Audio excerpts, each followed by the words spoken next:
नमस्कार मित्रांनो, मन धागा धागा जोडते नवा या मालिकेच्या येणाऱ्या काही ट्विस्टमध्ये असे होणार की जेव्हा आनंदी आणि सार्थक हे फोनवर बोलत असतात तर आनंदीला समोर जे काही दृश्य दिसते ते बघून आनंदी लगेच सार्थकला म्हणते की सार्थक सर, आपल्या कंपनीमध्ये जे गोडाऊन आहे त्यामध्ये काही बॉक्सची चोरी होत आहे। तर लगेच सार्थकला मात्र खूप मोठा धक्का बसतो आणि आनंदी स्वतःच्या जीवाची सुद्धा पर्वा करत नाही आणि लगेच त्या गुंडांना ती झटापट करून तोंड देऊ लागते की बॉक्स नेऊ नका, कुठे घेऊन चाललेत असे विचारते। तेव्हा आनंदी त्या गुंडाचा शर्ट आपल्या हाताने त्या झटापटीत फाडून टाकते। सार्थक मात्र बेनाऱ्यांना फोन लावण्याचा प्रयत्न करतो, मात्र बेनारे काही फोन उचलत नसतात म्हणून स्वतः सार्थक तिकडे यायला निघतो, कारण आनंदीची त्यांना खूप काळजी लागलेली असते। तर लगेच आनंदीने आणखीन एका खूप मोठ्या भयानक सत्याचा उलगडा केलेला असतो, कारण जे काही गुंड असतात त्या गुंडांना चांगले धमकावून आनंदीला केदार आणि रेश्मा यांच्याबद्दल समजलेले असते, कारण हे सर्व केदारनेच करण्यासाठी सांगितले।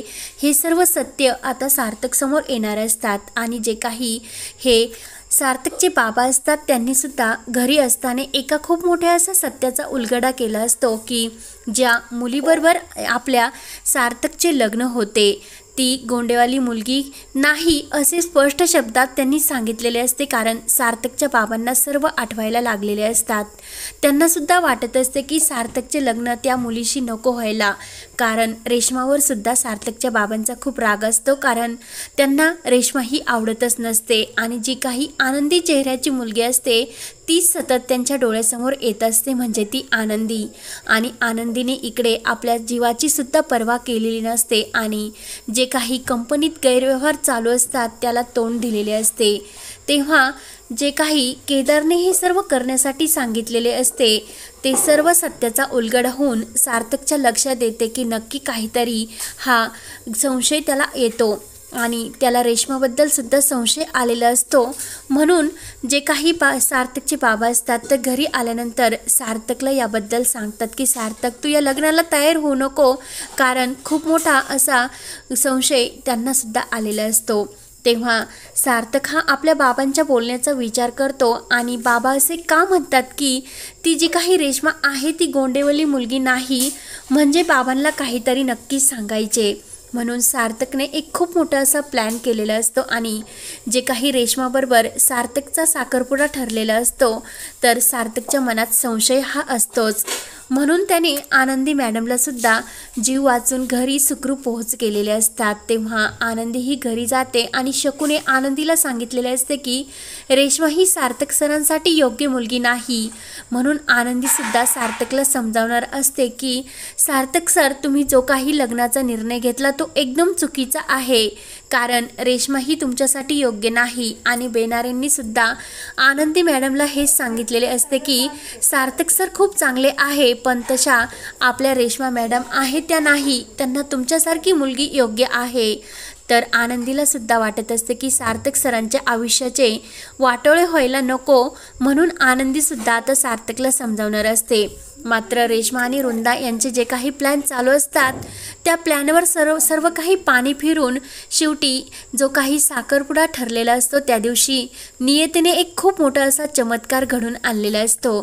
तेव्हा सार्थकला जो काही संशय आलेला असतो तर सार्थकने आनंदीला आपल्या कार्यक्रमात हे बोलावून घेतलेले असते आणि चक्क बाबांसमोर आनंदी आणि रेश्मा या दोघींना उभे केले जातात। तर सार्थक विचारतो की बाबा, तुम्हाला ज्या दिवशी गोदावरी तीरावर ज्या काही मुलीने तुमचा जीव वाचवला होता ती मुलगी यापैकी कोण आहे?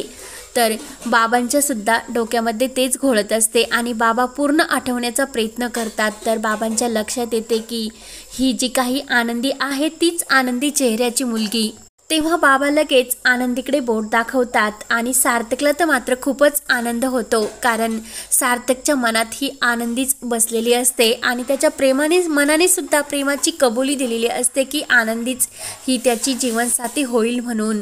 रेश्मा त्याला पहिल्यापासून आवडत नसते आणि तो कधी रेश्माच्या जवळ सुद्धा जाण्याचा प्रयत्न करत नसतो, मात्र रेश्मा बळजबरीने सार्थकबरोबर लग्न करण्यासाठी तयार झालेली असते आणि बळजबरीने तिने सार्थक सार्थकला सुद्धा तयार केलेले असते, मात्र सार्थकचे मन हे पूर्णपणे आनंदीवर असते आणि योगायोगाने शेवटी आनंदी आणि सार्थकचा हा जो काही साखरपुडा ठरणार असतो आणि रेश्माचा सार्थकचे ठरणारा साखरपुडा हा मोडणार असतो आणि नियतीने शेवटी आनंदी आणि सार्थकचे जे काही लग्न आहे ते सुद्धा लवकरच घडून येणार असते आणि जे काही बेनारे आणि शकू यांच्या मनातील जे काही इच्छा असते की आनंदी ही सार्थक सरांसाठी योग्य आहे, तर शेवटी तेच होणार असते। तर जेव्हा सार्थकचे बाबा हे आनंदीला बघितल्यानंतर आणखीनच त्यांच्या तब्येतीमध्ये सुधारणा होणार असते। शेवटी योगायोगाने सर्व काही सत्य आणि वृंदाचा रेश्माचा खरा चेहरा सार्थक समोर येणार असतो। तेव्हा वृंदा, रेश्मा आणि केदार हे आणखी नवीन काय खेळी खेळत राहणार आणि सार्थक आणि आनंदी या सर्वांना कसे तोंड देत राहणार आणि नियती सार्थक आणि आनंदीला एकत्र कसे खुश ठेवणार आणि त्यांच्या मनाचे धागे कसे जुळत जाणार हे पाहण्यासाठी आपल्या चॅनलला नक्की सबस्क्राईब करत राहा। धन्यवाद।